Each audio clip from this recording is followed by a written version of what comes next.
Since independence in 1980, the government of Zimbabwe has maintained a deliberate thrust towards human capital development. This sustained thrust towards education has resulted in the country attaining the highest literacy rate in sub-Saharan Africa. Another result of the focus on education has been the increase in the number of universities in the country. Zimbabwe now boasts 9 state universities from the 1 university that the country had at independence. Midlands State University stands proudly as testimony of the Zimbabwean government's enduring commitment to education. Established in April 1999, the university has grown in leaps and bounds to become Zimbabwe's premier institution of higher learning. The transformation of the Midlands State University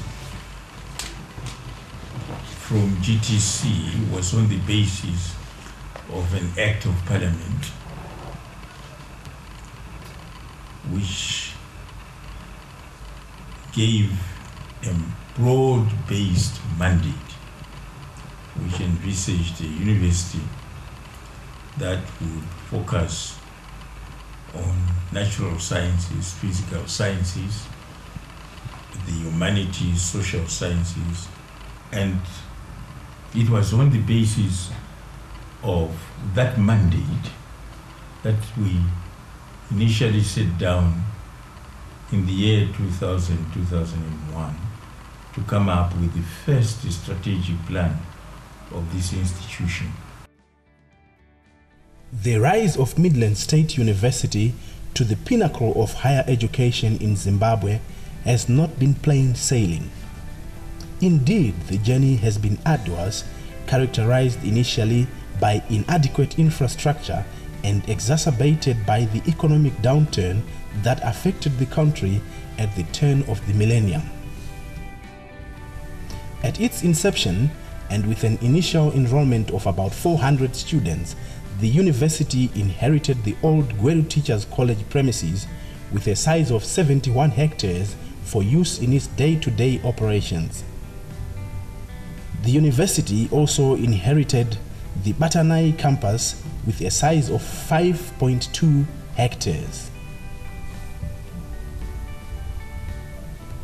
Inheriting the old Gweru Teachers College premises meant that the management at Midlands State University had to improvise and be innovative in order to fully utilize the limited space available, as the inherited infrastructure had not been constructed with a university in mind. Under the astute leadership of the university's founding Vice-Chancellor, Professor Ngwabi Bebe, the institution's management set about the task of founding an institution of repute using the limited resources available. The same strategic plan saw us translating ourselves from an institution of the initial 400 students that we found on the Gweru Teachers College to an institution of about 15,000 students. By the year 2015. Several of the inherited buildings were converted into offices for the new administration. A small office not befitting the status of a vice-chancellor was availed for Professor Bebe's use, while several buildings within the campus were converted into makeshift offices for both administrative and teaching staff. The newly established universities had to make use of the limited lecture space bequeathed to it by its predecessor, while also adopting an equally small library that needed upgrading to match university standards. While this space was painfully inadequate, the astute leadership of the Vice-Chancellor ensured that the university survived these difficult times. As the university population grew over the years, additional infrastructure became a necessity. In terms of accommodation, students were forced to move into dilapidated houses in the nearby Senga suburb, where they were at the mercy of landlords who charged exorbitant rentals. As we expanded rapidly, we found ourselves spilling over the boundaries of the initial confines of GTC. Otherwise, for a long time, our students were housed in the former GTC halls of residence, as well as within the adjacent township, which is called Senga. And Senga, unfortunately, is the oldest township in Gweru. And by the time we came, it had been completely run down, I must confess. Faced with an inclement economy, the Midlands State University administration did not resign to fate, employing innovative and robust strategies to stay afloat when other institutions were struggling. It is worth noting that it was during these times of hardship that the university achieved monumental growth in terms of student numbers and infrastructure growth by making use of its own resources to augment the limited financial support that was being received from government. We adopted a training and teaching methodology which also encouraged naturally the expansion of the student population. And this methodology was based on what is called parallel teaching together with conventional teaching. It would have two advantages. The first advantage was that it would provide me with an income which would make sure that my teaching staff would not moonlight outside the university. And secondly, the advantage would be that I would have a highly expanded revenue base for the institution. And that revenue base would give me a capacity to develop the infrastructure of the institution. Construction of a majestic state-of-the-art administration block was completed, resulting in the Vice-Chancellor finally being allocated an office with his status as the man at the helm of the country's foremost educational institution. The block, which now houses the entire university administrative units, is a state-of-the-art building comprising office space and meticulously furnished council, senate, and committee rooms that befit the status of Midlands State University as a premier institution. Cognizant of the fact that a well-resourced library is the epicenter of every university, given a library's key role in research, teaching, and learning, renovations of the old library were undertaken in order to increase its capacity as well as to enable it to accommodate more volumes of books. The university also embarked on massive investment into e-resources, and as a result, the Midlands State University Library plays host to the largest collection of electronic resources and books in the country, making it the envy of many and a source of pride within the academic community. The Midlands State University Library started basically in 2000 at the commencement of the university.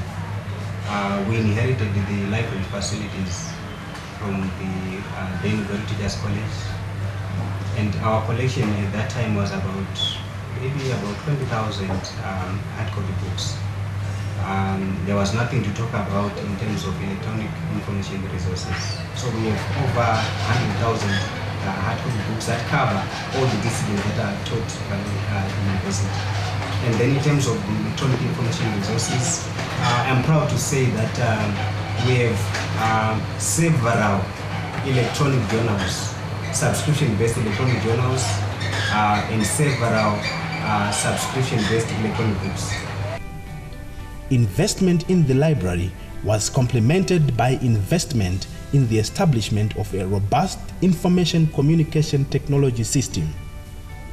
As a result, all Midlands State University campuses are networked. As part of efforts to improve the living conditions of students, new halls of residence were constructed. The halls of residence, fondly referred to as China and Japan, have greatly enhanced the living experiences of students, as the residences are equipped with uninterrupted power and water supply, as well as reliable Wi-Fi facilities to enable students to research round the clock. Additionally, catering facilities were also built at the new halls of residence, as the university left no stone unturned in its efforts to make the living conditions of students as comfortable as possible. Midlands State University inherited infrastructure including halls of residence from the old Gweru Teachers College. With regards to students' halls of residence, we inherited 9 halls of residence with a carrying capacity of 1,026 students. As the Midlands State University has grown in student population, massive investment has been made by the university to try and accommodate the growing student population. In 2013, 24 new halls of residence were opened to our students. The 24 halls of residence have a carrying capacity of 4,856. The investment in halls of residence allows for a conducive learning and living environment for our students, which complements the academic welfare of our students. Within these halls of residence, various services are offered to our students. These include provisions of catering services, Wi-Fi for their studies, DSTV for current affairs issues, bus shuttling services that go to the halls of residence. There's also 24-hour running water, and also provision of backup energy. Those are the generators for any electricity challenge that we might face. So the university has been trying to create a very conducive environment for our students. The university also completed construction of a multi-purpose hall that hosts several university events, including the annual graduation ceremony, to complement the Great Hall that the university inherited. Construction work to extend the multi-purpose hall is ongoing. A mega car park was also constructed in order to decongest the campus and enable ease of movement. On the recreation front, the university also made use of its own resources to oversee and complete refurbishment construction of top-notch sporting facilities. Currently, the institution boasts of a well-equipped gymnasium, a state-of-the-art swimming pool, as well as new basketball, tennis and volleyball courts, ensuring that students and staff alike enjoy access to quality facilities. The growth of the Midlands State University has not been restricted to the main campus alone. Over the years, the institution has adopted a multi-campus approach as the institution spreads its tentacles and influence throughout the country. The university purchased the Graduate School of Business Leadership with a size of 188 hectares, and this campus hosts the faculties of Commerce and Law. The campus is fully equipped with lecture rooms, libraries, catering facilities, and a well-stocked clinic in keeping with the standards set by the university. Construction work for a new examination venue is currently ongoing at the graduate school. Midlands State University requires viable, sustainable investment and partnerships in order to complete the various projects that are either in progress or still on the drawing board. If the required investment is found, there is no doubt that given its able leadership, Midlands State University will reach even greater heights.